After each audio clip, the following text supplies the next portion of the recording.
Welcome to the Point of No Return podcast, a show at the intersection of technology and strategy. On this show, we interview industry leaders and experts to better understand how they think about strategy during this time of exponential progress. Hey guys, welcome to the Point of No Return podcast. Today's show features Andy Kulakowski, President and CEO at Fresche Solutions. Andy's someone who I greatly respect and admire, so I was thrilled that he took some time. We met up at their offices to sit down and chat. And Andy was, as usual, an outstanding gentleman and really shared some great insights from over his 30-plus year career at Fresche. Over the years, he's held a number of senior positions in customer service, call center management, vice president of customer support, and then finally COO before becoming president. As president, Andy spends his time setting goals, maintaining Fresche's leadership position in IBMI, modernization and management. And we get into what exactly Fresche does and how they use modernization techniques for their customers. Andy also has really clear thinking around establishing goals and establishing strategic direction. And we get into that a little bit. And I found his insights, particularly around hiring and firing, to be really useful. He also finds pride in building a great team, cultivating a strong company culture, and always looks to improve the work environment. We also joke about his fictional and unexistent NHL career. On the show, we spoke about how Andy got his start in IT, which was quite interesting. The insight that has kept him interested and propelled his career for over 40 years. What factors he takes into account when building a strategy. His thoughts around culture building. We also spoke about the recent news from IBM's acquisition of Red Hat. And then finally, the importance of keeping businesses in Canada. I've learned a lot from Andy for the past few years, and I think that you'll really enjoy today's episode. Thank you. Andy, pleasure to see you. Oh, it's so nice to see you. Thank you so much for your time today, and I really appreciate the visit of the office and discovering more. Thanks you. Flattered to be considered to speak with you today. Absolutely, absolutely. I guess to kick off things, Andy, one quick question is, how did you get interested in IT? How did you build that personal interest? Well, that could be a pretty long answer, Nectar. But interestingly, it's a great story, actually. I often talk about it. I've talked about it to family, both personally and professionally, as I consider everyone I work with as family, having been here for decades, and a good part of our staff having worked here for decades. I consider them like that, and I've often been asked to talk about that story, part of our onboarding of new personnel. I often take the time to talk to them about my history, my career, and my values. And so how I got interested in IT. Coincidentally enough, it came through my first summer job. So here I am working at Eaton's, the retail store downtown on St. Catherine Street. I was working in the receiving area, so just unloading trucks. But my manager at the time was this great big German man, and he was very much a handyman. He was in the process of building a chalet up north. And somehow or other, he caught on to see how I was handy with tools. And of course, this I have to tribute my dad for. My dad was a blue-collar worker. He was very much a handyman. And from my very young years, he always had a tool in my hands and helping him do this, that, and the other thing. And so my boss at Eaton's had recognized how I was handy with tools, and he always had me taking apart this, taking apart that for different pieces that he would recycle to either continue building or extending to his country home. And then one day, and so this would be back in the mid-70s, mid to late 70s, there was an opening in Eaton's in their cash register mechanic shop. And because all the cash registers and point of sale was handled mechanically at the time, and a repairman needed to be handy with tools. He thought of me. And so, of course, I was interested. So I told him that, I would be interested in that. And wouldn't you know it, that within the few months that I was learning how to repair a mechanical cash register, that Eaton's IT department had decided to modernize. And so here it is,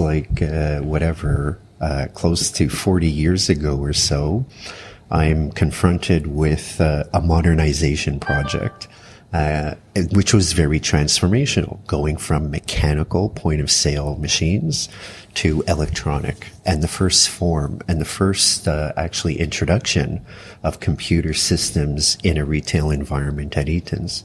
So I was exposed to this, and this is what intrigued my interest in computers, and how all the cash registers were located to a central computing and did all their central processing.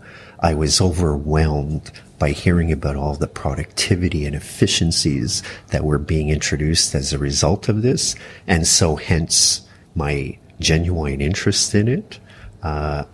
I guess to some degree my talent in it.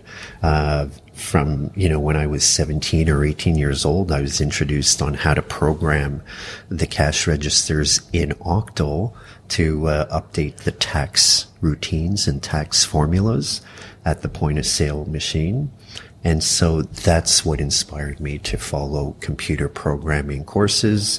And so that's how I was inspired by the industry.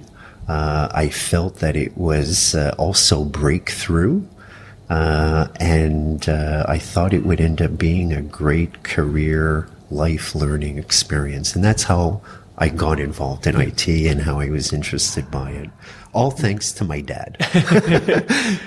I find it such a great story. I didn't know that story, and I find it's one of those nuggets of wisdom where you saw something again going from an old world to a new one. Yeah. And that nugget of insight is something that propelled you in your career and just kept you interested and passionate about it for 4 decades, right? And today, in obviously, fact, it's overtaken, the strategic direction of Fresh. Yep. This company that I'm so grateful to be a part of, and to be part of a leadership team owning strategic direction. It's very much what we do today. Exactly. Yeah. So it's something that you used to do on a small scale to now you're doing it within, at the leadership of a company with 400 employees, 6 offices, doing it on a much bigger scale.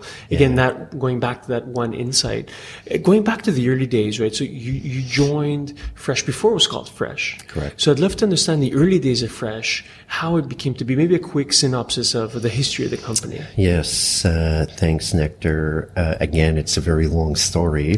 Having been in business for 42 years, there's an awful lot of history to the company, and in a lot of ways, a great history. It's a great Quebec story of this great company that's been around for so long, that has sort of reinvented itself a couple of times in defense and as a reaction to taking advantage of market opportunities and being able to exploit those opportunities into a great growth story.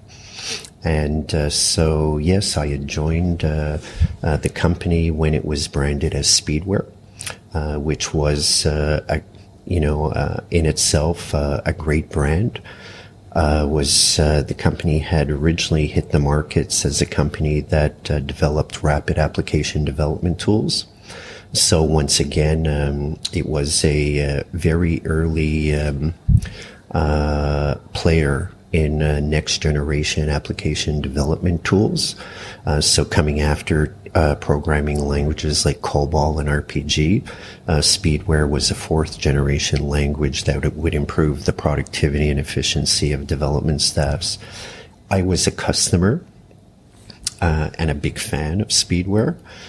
With my IT background, I was working in industry where I came across Speedware, and I saw the value that it brought to the company I was working for at the time. Huge gains in productivity. And given the opportunity to join the Speedware team, I was very flattered by, because I really enjoyed and appreciated the culture of the founders, the strength of the technology, and I was brought on board to assist and accompany and to assist the company in getting to the next level. So to help organize it, to help structure it, in a lot of ways, my first management leadership position. So I was very inspired by the opportunity to take this nice little boutique company and to try and grow it into something special. Yeah. And it feels like as part of that growth, you've had several big milestones along the way and several huge kind of steps forward. Yes. Maybe fast forwarding to just this past year, you brought on new investors, you raised a significant amount of capital. How do you see the next wave of growth and the next evolution of the company? Great question. One of the reasons why we are out in the market looking for more capital is to support our growth. We have been very successful in aligning all the assets that we have. I refer to our assets as our intellectual property and the talents and skills of our people that are providing application management and modernization solutions to the IBMI, formerly known as the AS400 market. We are uniquely positioned. Today, Fresh is the largest, coolest, meanest application management and modernization serving this market. We're recognized by IBM. We have been chosen by IBM to be the cornerstone of their strategy to keep IBMI customers in the IBM family. And so with the reputation that we have, the market position that we've gained, and with the relationship that we have with IBM, we have this huge opportunity in front of us in becoming the cornerstone vendor to assist IBM in modernizing IBM environments and to keeping them in the IBM family. So to support that growth and to have a global footprint, because the AS400 market is very spread out over the globe. We describe it as a very niche but very large market at the same time. There are still 150,000 clients running on AS400 platforms, whereby about 40% of that market is here in North America, but then split 30% in Europe, 30% Asia Pacific. So very globally spread out. And in order to address and to increase our access to the market and our addressable market, we need this growth capital to be able to grow and scale the company, really to support the demand that IBM is bringing us. So very exciting times for Fresh, very challenging times for Fresh. Yeah, it's a good growth problems, I imagine. Oh, yeah. You know how it is. I mean, we've been through it a number of times here, as I know, I'm sure many entrepreneurs go through.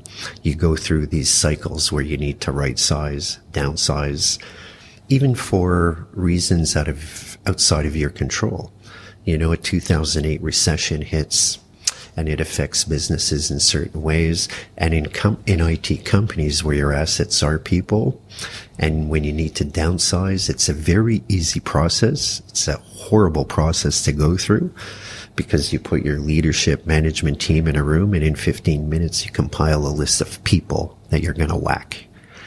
So it's horrible to do, but very easy to do. When you're going the other way, way more fun, but way more difficult. Yeah, like that matrix, right? Like easy and hard. Yeah. As CEO and person driving the strategy and all, it sounds like you have the wind in your sails. You have a lot of growth opportunities ahead of you. How do you decide what to focus on? How do you decide what is a strategic priority and what should be downgraded? Yeah, also very great questions. I've always considered myself to be responsible for things. Of course, I rely very heavily on the strength of our team to operate the company and to meet its strategic goals as well. But as the guy at the bottom of the org chart serving everyone through the company, I see that my major contributions come by focusing, first of all, on shareholder value, on strategic direction, on culture, and also on rhythm. When you need to speed up or slow down, you just have this feel as a leader of the company when you need to turn the knobs to speed up or slow down or whatever. And so I guess the way that I look at my priorities is somehow falling into one of those four buckets. I tend to keep my eye on those four things. And while I feel responsible for our strategic vision, in order to create strategy, of course, as you know, especially you, strategy is a very difficult and complex topic. And the way that I've rationalized it, at least as it pertains to my role, I feel responsible for the strategic vision. And I ask people to help me get there. So instead of telling people what to do, I will describe to them where we want to go and ask them to help us get there. And so that will result in a series and a process of strategic planning, converting that into an operational plan that has strategic goals, strategic milestones that slowly build down into operational goals and milestones as well. Yeah. But the difference between a strategic goal and an operational goal is not easily understood by entrepreneurs, and is something that does take a lot of my priority and focus. But to answer and to loop back to your question, Nectar, in terms of how I determine my priorities, it's by looking at those four areas. I try and detach myself as much as possible from operations. I feel that we have a very, very strong team to look after the internal operating model and really focus on things that are going to create value, that will influence our direction on our strategy. Culture is a huge thing, probably the single most thing that concerns me these days. And as I mentioned earlier, the rhythm to which we execute on. You raised some really good points, Andy, about those four key areas, and I want to unpack one in particular I find interesting is this concept of rhythm. Mm-hmm. Right? When do you speed up? When do you slow down? I imagine after all these years of your experience, it becomes a sort of second nature to you. You kind of feel it. But do you have many telltale signs, be it metrics or other indicators that give you that sense of, hey, things are maybe a bit too slow, now is the time to speed up? Is it? I imagine it's a mixture of internal and external variables. I think you're right. There are some very quantitative things, and then there are some, I don't know if it's qualitative or if it's just walking around and feeling the pulse of your people. The pulse and the nature of the conflicts and the confrontations. Somehow or other, as an entrepreneur, you get to feel when your team is getting stretched. And so those are some of the indicators as to maybe why you want to decelerate a little bit, whether you want to go into a strategic planning process that might lead to an acceleration of things, which is kind of, a little bit of the dynamic that we're in right now because of, how I was describing earlier about this great opportunity we have to exploit, and watching, what's happening out in the industry, watching the transactions that are being done, transactions that are affecting our ecosystem, watching the interest of private equity in our industry makes me want to accelerate, right? We are leading. We are in a leadership position with respect to our niche market. And I feel a tremendous amount of pressure to keep that leadership position and to make sure that no one's coming in to fill the void. I don't know if I answered your question. No, that's some pretty good feedback, Andy. I find the variables that you look at. Sorry to interrupt, Nectar, but I did want to get back to the quantitative stuff. Of course, watching pipeline grow, as an example, there is a very quantitative indicator of the demand that you're getting and our inability to service that demand. Whoa, we better speed up here. That makes it. Yeah. That makes a ton of sense. And the other element I found too is where you said you're spending a lot of time in terms of culture, and as the steward of culture, what have you learned throughout the years? Like, what are some of your do's and don'ts in terms of like how do you build a strong culture? How do you keep people motivated? Again, being in the people-centric business that we're in, right? The only assets we have in an IT company such as ours are the people and the brains those people have, and our ability to execute on our values, to retain and to foster the kind of culture that we need in our business, and to, I guess, accommodate my own personal view on things. It's incredible what you can get done when nobody cares about who gets the credit. That converts into a tremendous team spirit that you need to foster, because we've seen it proven over and over again how much stronger the team is than just the aggregation of individuals kind of thing.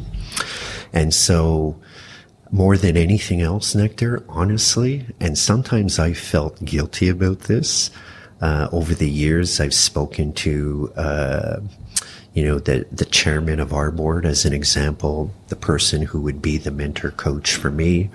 I would talk to my, members of my peer group, other CEOs. I would talk to friends because I'm one of those guys who found myself in this role. I have never been the kind of guy that woke up in the morning and said, one day I've got to be a CEO or a president. Due to circumstances, maybe a little bit of good and some luck in there. Great timing. I find myself in this position, not always being convinced that I had the right characteristics of a CEO. And when I would drive home at night or into work in the morning, I would think of things, and I would think about, why is it am I always thinking about this? And so I would notice that, I do think of sales, but I tend to think of other things more than sales. And I would second guess myself as an entrepreneur, CEO, and I would talk to peer groups, mentors, coaches, and say, is this normal? Am I doing the right thing, not thinking about sales all the time? And so I would get the questions, well, what do you think about, right? And I would say, thinking, just reflecting on my thoughts, probably 70, 80% of my thoughts in my downtime are HR related. The right person, is this the right person for that job? What's going on with this conflict here, this confrontation here? How can I get more out of this person? And those kind of things that led me to this conclusion on how important culture is. to the company and to a success of the company, retaining people, retaining your assets, attracting the right people, growing your business, having a learning organization, and being anal about how you treat your employees and the relationships that you have. Because I guess you could only expect your employees to treat your clients as good as you're treating your employees. And so to that end, I think that the culture that we foster here and the experience that we create for employees is of utmost importance. And so in closing, I would say that particularly when you are growing a company and you are going through an intense scaling period, the thing that keeps me up at night is this great culture that we've created over these years and that we've fostered over these years. As you're bringing in all these new employees, how are we making sure we're, that we're getting the right culture fits? It's one thing to find the talent, but are we finding the people that will be motivated by what we do, that will be engaged in our dream, that will understand our why, and be very, sort of self-motivated by that? Yeah, I find we certainly don't want people motivated by the paycheck, right? No, absolutely. And I find, Andy, it's one of those cliches in business to say, focus on culture and the right people, but it's also one of the most misunderstood, I want to say, and misappreciated aspects or underappreciated aspects in terms of leading a business, because it's sure, you're maybe more of a people business, but in a sense, what company is not, right? Even a pure technology company will need software developers, right? It needs the right people. So you need to foster that environment. I want to switch gears a little bit and talk about, you mentioned before about a very acquisitive market, right? So it typically, here I want to talk about more your point of view in the industry from where you're sitting. You have a unique perspective on your field. Obviously, with IBM, it's been a bit of a big news this past week with their acquisition of Red Hat. I'd love to get your feedback on what you think about that acquisition, the impact it can have potentially for Fresh, if any. So just love to get your thoughts on it. Yeah, thanks for that. Indeed, Nectar, a huge acquisition and a huge message that IBM sends through the markets with that acquisition. Certainly the size of the acquisition, considering it being so big, how long they've been working at it, and what it says to those CIOs and to the markets who are thinking about modernizing, who are thinking about putting their infrastructure into cloud. Certainly a lot of messages to get out of that transaction. From the point of view of Fresh, we're thrilled by it. It resonates very strongly what we believe in and what we would have expected in this very acquisitive marketplace that we're in. And while we could, if we really analyze the transaction, while we could say it was a very defensive move by IBM,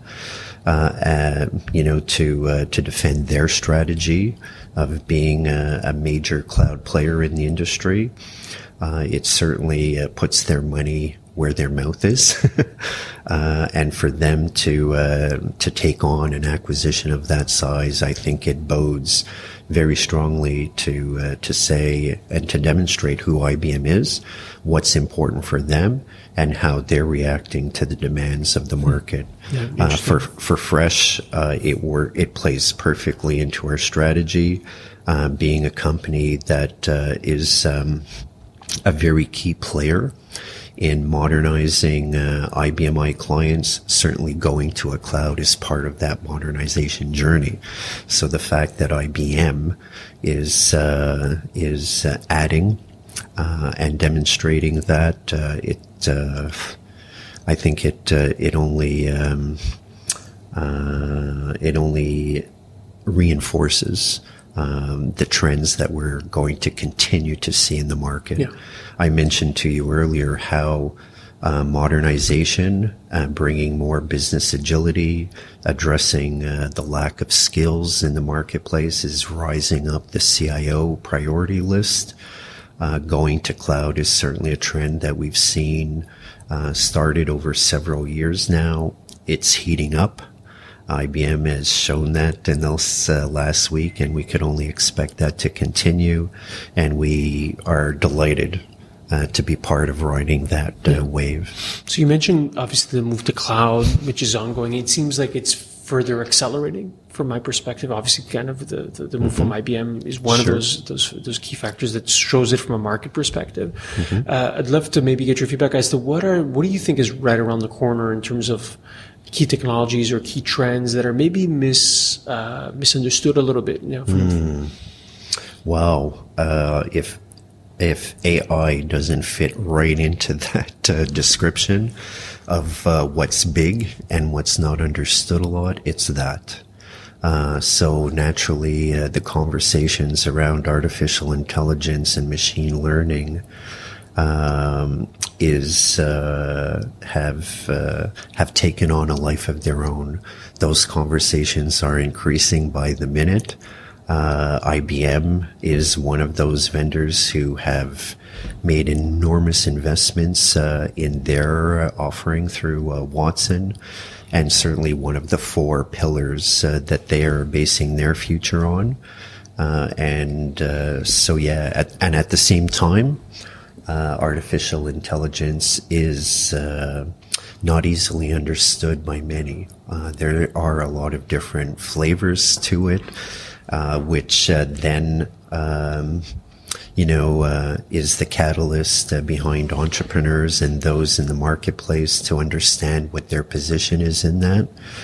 From a Fresh perspective, we feel that AI could be the next internet.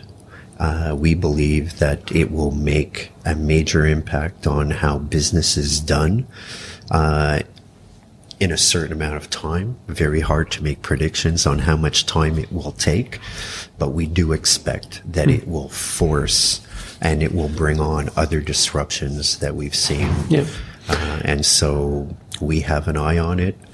If you were to ask us what our strategy is around AI today, we don't know. We could be honest about that, but we're spending research and development dollars on it to understand it, so that we have the right positioning and the right use of it to bring more value to our clients. Without a doubt, because AI, and generally speaking, the real value of AI, or I would say the energy, the fuel that an AI engine needs is data. Without a doubt, with the proliferation of IT computing over the last decades, there's so much data out there, we don't know what to do with it. The state of data and being able to cleanse it into a form where it could be taken advantage of, we feel we have a role in. We just don't know what shape it's going to take, but we're on it. But I thought the way you asked the question around, what's something big happening and that's not well understood, it's that. It's big, and we struggle understanding what it can do. As to make, I guess, an analogy, what I liked reading in your bio is that you're still working on your fictional NHL career, as am I. Way to go. So I've won multiple Stanley Cups in my head. Same here. So it's one of those like classic Gretzky quotes, right? Of you skate where the puck is going. Exactly. So I like Often how use that. It figures into that space. And maybe one or two last questions for you, Andy. You've spoken in the past about the importance of homegrown Canadian businesses, of keeping businesses in Canada. Is that something that you still find important? Is that something that you focus on at all? So much, Nectar. So much. For that matter, it's a very passionate topic to me. It's an emotional one. It's a personal one. And just because my experience over many decades in the space and as a Canadian citizen has just led me to believe that there isn't any better place, not only in Canada in general, but right here in Montreal, to exercise your ability to be an entrepreneur and to create a company and to develop it into a champion. I, like many of our leaders here, of our associates, of our members here at Fresh, come from very diverse backgrounds. Our parents came here with nothing, and were given a great opportunity to enjoy a beautiful life. And my family background is an example of that among many here. And we truly and genuinely and sincerely are grateful for that, because you look around the world and not many people have that kind of opportunity.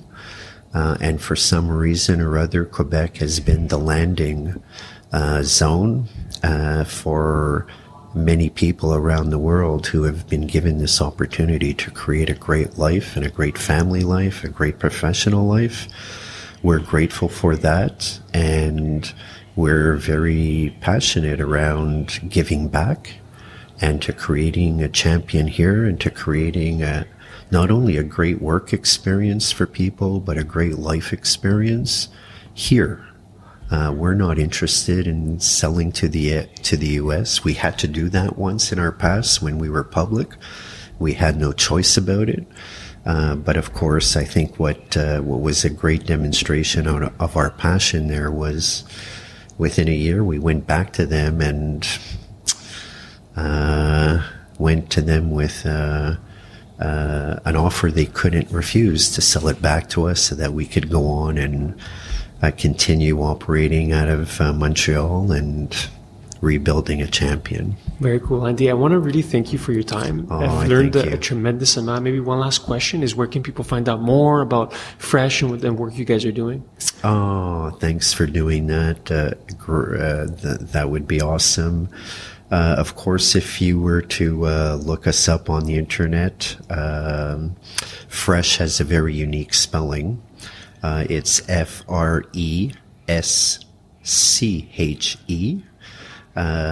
It's spelt like that because it reflects the original French spelling of the word fresh.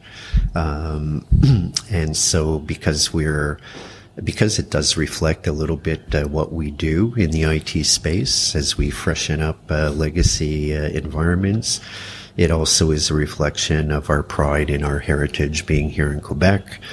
We found a very creative and nice way to keep a French-looking name in that still, when pronounced English, works. And so you can find us under that banner, and we'd be delighted to have you go out and see what the company's like and what we do and all the great things we do here for the market in Montreal and globally. Amazing. Thank you so much, Andy. Thank you, Nectar. It's been a pleasure. Thank you for listening to the Point of No Return podcast.